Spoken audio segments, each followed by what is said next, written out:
মক্কায় নাজিল হয়েছে। এটা কোরআনের একেবারে মিডলে অবস্থিত, 15 পারায়, কোরআনের 18 নম্বর সূরা।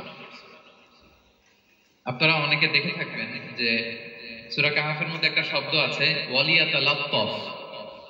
যারা কোরআন পড়েছেন দেখে থাকবেন, না দেখলে আজকে বাসায় যে দেখবেন, একটা শব্দ আছে ওয়ালিয়াতালাত্তাফ। দেখবেন কোরআনের মধ্যে এই শব্দটা বোল্ড করা, মোটা কালি দিয়ে লেখা, বোল্ড।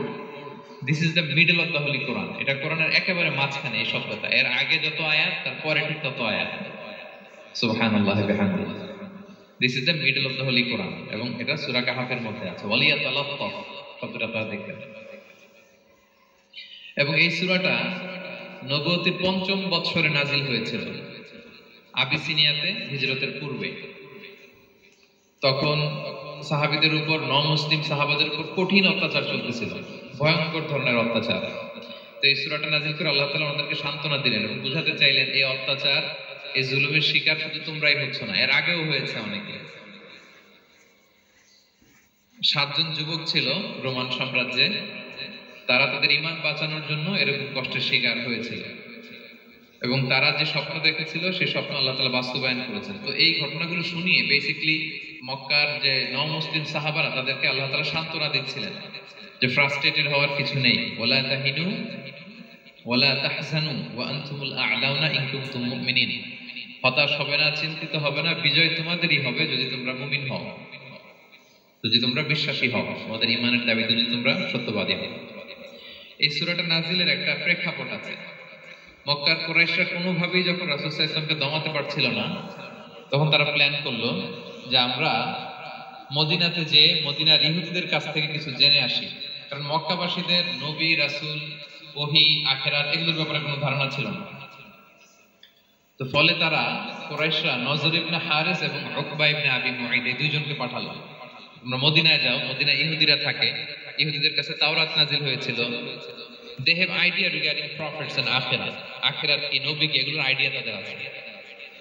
তো তাদের দুইজনকে পাঠালো যে তোমরা যে তাদের জিজ্ঞেস করো যে আমাদের জ্ঞাতি ভাইদের মধ্যে থেকে একজন তো নবী দাবি করে, সে কি আসলে নবী কিনা আমরা কিভাবে বুঝবো? তো যেই চিন্তা সেই কাজ, তারা গেল মদিনাতে, মক্কা থেকে মদিনায়, যে খুলে বললো যে আমাদেরই এক ছেলে, আমাদেরই এক লোক বয়স 40 হওয়ার পর থেকে বলে আমি নবী, আমার কাছে ওহী আসে, আল্লাহ আমার কাছে বাণী পাঠায়, আর তিনি আমাকে বাণী বাহক করে পাঠিয়েছেন তোমাদের কাছে। এটা আসলে সত্য কিনা আমরা একটু কনফিউশনে আছি।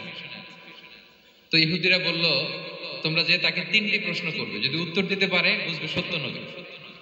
1 নম্বরে জিজ্ঞেস করবে যে মুহাম্মদ বলো তো আসহাবে কাহাফ কারা, আসহাবে কাহাফ সম্পর্কে তোমরা কি জানো? যে সূরাটার নাম সূরাতুল কাহাফ। কাহাফ মানে হচ্ছে কেই, গুহা, মানে গুহাবাসী। 7 জন যুবক এই গুহার ভিতরে আশ্রয় নিয়েছিল ঈমান বাঁচানোর জন্য। মুহাম্মদ তুমি যদি সত্য নবী হও বলো এই ঘটনাটা কি। 2 নম্বরে তাকে জিজ্ঞেস করবে জুলকারনাইন বাদশা সম্পর্কে কি জানে, সে কিছু জানে কি। 3 নম্বর তাকে জিজ্ঞেস করবে মা হুয়া রূহ, রূহ কি, যে রূহটা দেহে ঢুকলে মানুষ নড়ে চড়ে, প্রাণবন্ত একটা অ্যানিমেশন থাকে, এটা বের হয়ে গেলে সে ডেড বডি, লাশ হয়ে পড়ে থাকে। What is the origin of রূহ, স্পিরিট? এই 3টা প্রশ্নের উত্তর যদি জানে তাহলে আসলে সে সত্য নয়। তারা এসে জিজ্ঞেস করলো মুহাম্মদ বলো আসহাবে কাহাফ কারা, বলো জুলকারনাইন কে, বলো রূহ কি। এই 3টা প্রশ্নের উত্তর যদি করতে পারো তাহলে বুঝবে তুমি সত্য নবী। রাসূল সাল্লাল্লাহু আলাইহি ওয়াসাল্লাম বললেন ঠিক আছে যাও, আগামীকাল উত্তর বলে দেব। তিনি ইনশাআল্লাহ বলতে ভুলে গেলেন। রাসূল সাল্লাল্লাহু আলাইহি ওয়াসাল্লামের ধারণা ছিল প্রতিদিনই তো জিবরাইল কোরআনের আয়াত নিয়ে আসে, তো তারই ধারাবাহিকতায় আগামীকাল আসবে, আমি জিজ্ঞেস করে নিব এই 3টা প্রশ্নের উত্তর। তারপরের দিন সবাই এসে হাজির, কিন্তু জিবরাইল আলাইহিস সালাম আসেনি। রাসূল সাল্লাল্লাহু আলাইহি ওয়াসাল্লাম একটু বিব্রতকর পরিস্থিতিতে বললেন